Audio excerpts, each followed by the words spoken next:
Ministère Bethesda. Ministère Bethesda. Ministère Bethesda. Vous voyez, c'est une parole qui a l'air simple. Jean chapitre 6, verset 57. Comme le Père qui est vivant m'a envoyé et que je vis par le Père, ainsi celui qui me mange vivra par moi. Ça semble simple, mais c'est tellement profond. Donc il est en train de te dire que la parole qui est Dieu, d'après Jean chapitre 1, et qui est envoyée par Dieu, laquelle fait vivre quiconque la mange en donnant à ce dernier la nature de Dieu. Parce que ce que la parole contient est divin. Et la parole elle-même est divine. Est-ce que vous comprenez? Et je dis souvent, ce n'est pas le son d'une voix, mais c'est une manifestation céleste. C'est la plénitude de Dieu dans un corps. Quelqu'un comprend ça? Non, que Dieu nous aide à comprendre ce qui est écrit ici. Qu'il nous ouvre l'esprit comme il est écrit dans l'évangile de Luc, afin que nous comprenions les choses profondes. Et pourtant la Bible nous donne des indices simples. Jean chapitre 6, verset 29. Jésus leur répondit, l'œuvre de Dieu, parce que les Juifs lui ont demandé, que faut-il faire pour faire l'œuvre de Dieu, ou encore pour plaire à Dieu. Et il leur dit, l'œuvre de Dieu, c'est que vous croyez en celui qui l'a envoyé.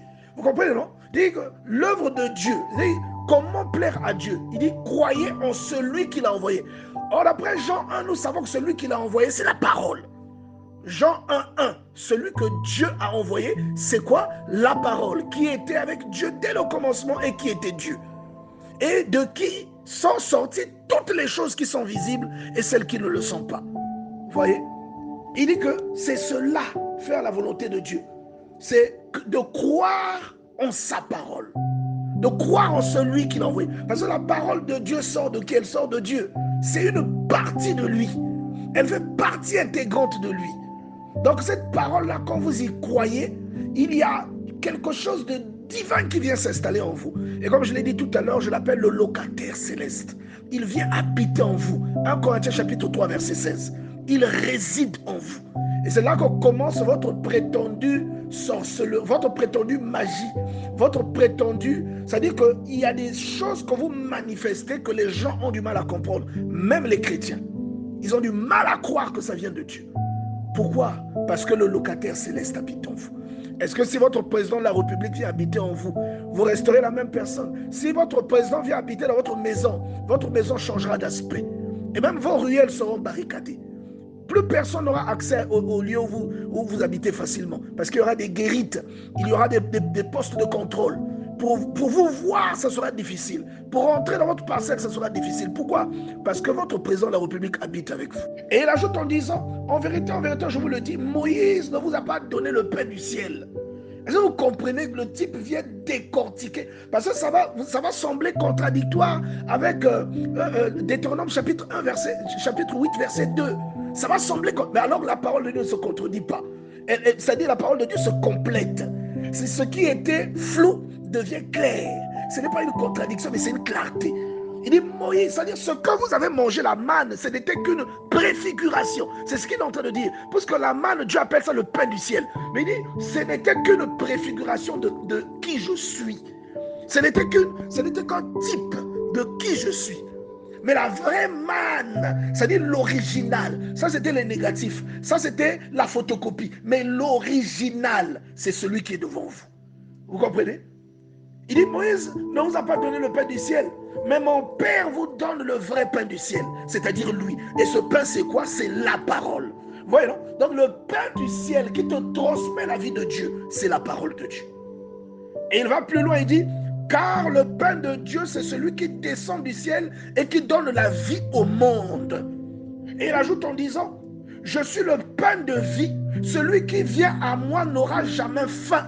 Et celui qui croit en moi n'aura jamais soif. Est-ce que quelqu'un comprend ça? Et comme les gens sont souvent durs à comprendre, il donne une précision, il dit, la volonté de mon Père, c'est que quiconque voit le Fils et croit en lui ait la vie éternelle. Donc on reçoit la vie éternelle par l'entremise du Fils. Comment et pourquoi? Parce que le Fils là, quand on dit le Fils là, on nous l'a présenté sous plusieurs types. On lui a présenté sous la forme de l'agneau qui ôte le péché du monde. Est-ce que vous comprenez? Et dans Exode 12, vous voyez les enfants d'Israël. Dans Exode 12, vous voyez les enfants d'Israël en train de manger l'agneau. Et le Seigneur leur dit, vous allez prendre cet agneau, vous le mangez debout à la hâte avec vos ceintures et vos bâtons.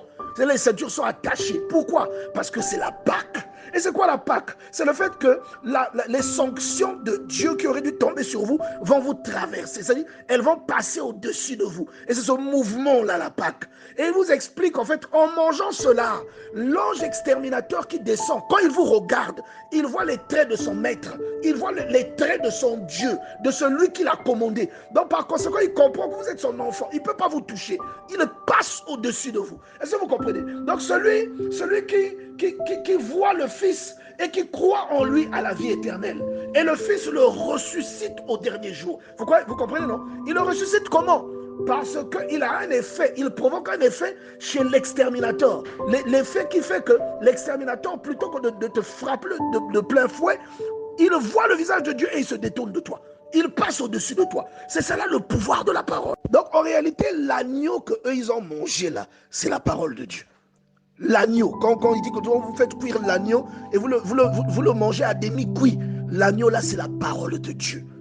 Et c'est cette parole qui leur a donné l'apparence de Dieu.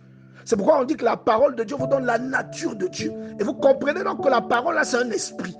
Puisque la Bible dit dans Romains chapitre 8 verset 14 que celui qui est conduit par l'esprit de Dieu est fils de Dieu. Donc ce qui vous distingue pour faire de vous un fils de Dieu, c'est l'esprit de Dieu. Vous comprenez donc que la parole dont on vous parle, c'est un esprit. Jean chapitre 6 verset 63, c'est un esprit.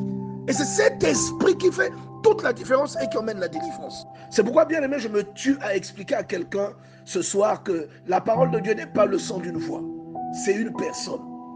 Jean chapitre 6 verset 47. En vérité, je vous le dis, celui qui croit en moi a la vie éternelle. Comment on peut croire en un homme et avoir la vie éternelle? Vous comprenez que ce n'est pas un homme. Le corps qu'il a est un véhicule.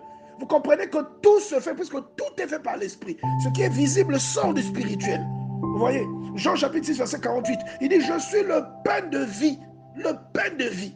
Ce n'est pas le pain de la boulangerie, mon ami. Mais c'est le pain qui ramène les morts à la vie. C'est-à-dire, les tempêtes et les vagues obéissent à ce pain-là. Vous comprenez, non? Et quand on parle de tempêtes et de vagues, ce ne sont pas toujours les tempêtes que tu comprends et les vagues de la mer. Devant, ce sont les problèmes qu'il y a dans ta vie. Tu vois ça?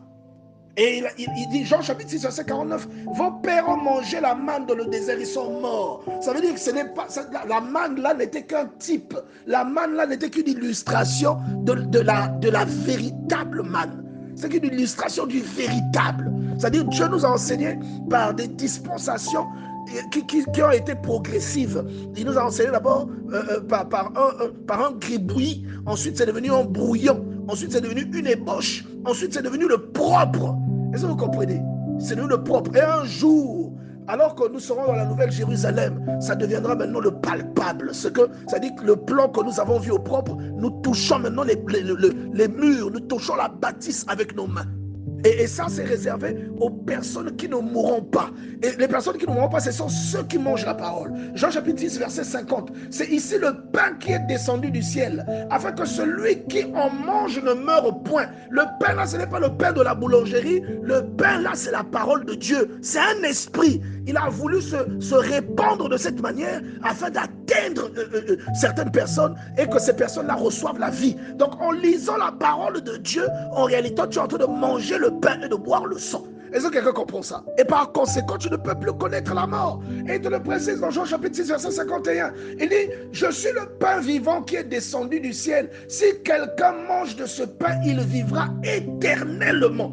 Attention, même ceux qui iront dans le feu vivront éternellement. Mais ici, qu'est-ce qu'il est? Il est en train de te dire, la vie, ce n'est pas la souffrance. Est-ce que quelqu'un comprend ça? La vie, c'est le bonheur. Donc quand il te dit tu vivras éternellement, il est en train de te dire que tu seras heureux pour toujours. C'est ce qu'il est en train de te dire. Tu ne connaîtras pas la mort. Parce que la mort, ce n'est pas la cessation de vie.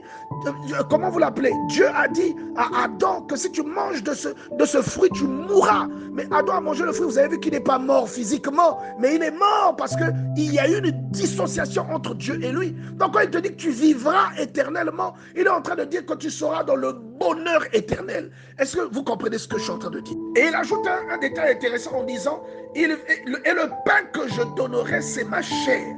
Et je donnerai pour la vie du monde. Et il va ajouter encore, il va ajouter que celui qui boit son sang, il dit celui qui boit son sang vivra éternellement. Donc il donne sa chair et il donne son sang. Est-ce que vous comprenez? Et vous allez vous dire, mais qu'est-ce que tout cela signifie? Et pour la chair, je vous ai déjà compris. La chair et le pain, c'est la même chose. Mais le sang, c'est l'esprit. Est-ce que quelqu'un comprend ça? Donc, bien aimé, que Dieu nous aide à aller dans les profondeurs pour comprendre tout ce que le Seigneur nous dit. Le sang, c'est le symbole de l'alliance. Et la vie de Dieu, donc, parce que la vie est dans le sang. Quand vous lisez Lévitique chapitre 17, verset 11, on vous dit que la vie, c'est le sang. Donc, si tu bois le sang de quelqu'un, en fait, c'est sa vie que tu bois. Et en buvant la vie de quelqu'un, qu'est-ce qui se passe? La vie de cette personne vient en toi. Et maintenant là, le sang ici, le sang que nous sommes en train de boire, c'est le sang de Dieu.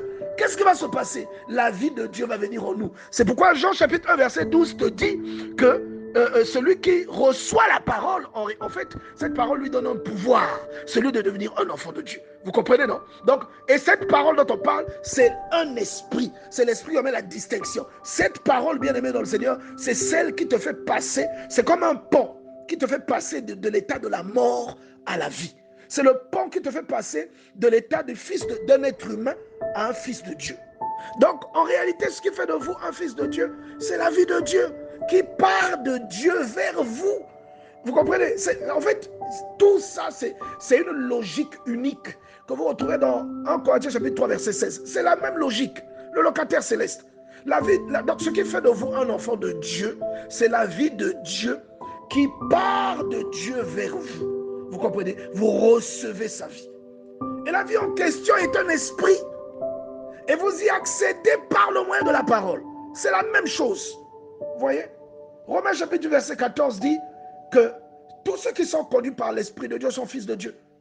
Donc la vie que Dieu a, elle vous est transmise par le moyen de sa parole. Et quand cette parole entre en vous, elle se manifeste parce qu'elle est vivante. Vous voyez?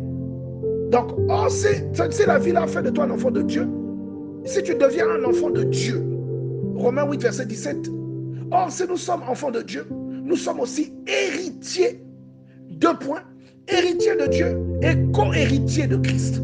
C'est-à-dire tout ce qui appartient à Christ, tout ce qui appartient à Dieu, nous en devenons les héritiers. C'est-à-dire, Christ devient comme, je ne sais pas, c'est comme l'exemple de l'héritage ou de l'héritier que nous devenons. Vous comprenez? Héritier de Dieu veut dire que tout ce qui appartient à Dieu te revient désormais de droit. Tout ça parce que son sang est désormais en toi. Et c'est pourquoi, bien-aimé, reçois la parole de Dieu. Tu ne sais pas ce que cette chose, c'est-à-dire tu ne sais pas comment, même ce que tu traverses aujourd'hui, comment ça sera anéanti si tu reçois la parole de Dieu. C'est le point de départ, le déclencheur de tout le processus dont je suis en train de parler à quelqu'un ce soir. Et Jean chapitre 1 verset 12 t'explique ça. Tous ceux qui reçoivent la parole de Dieu reçoivent en même temps la possibilité de devenir enfants de Dieu. Donc vous comprendrez que le pain et le sang se trouvent dans la parole. En réalité, c'est la parole qui est nommée pain et sang.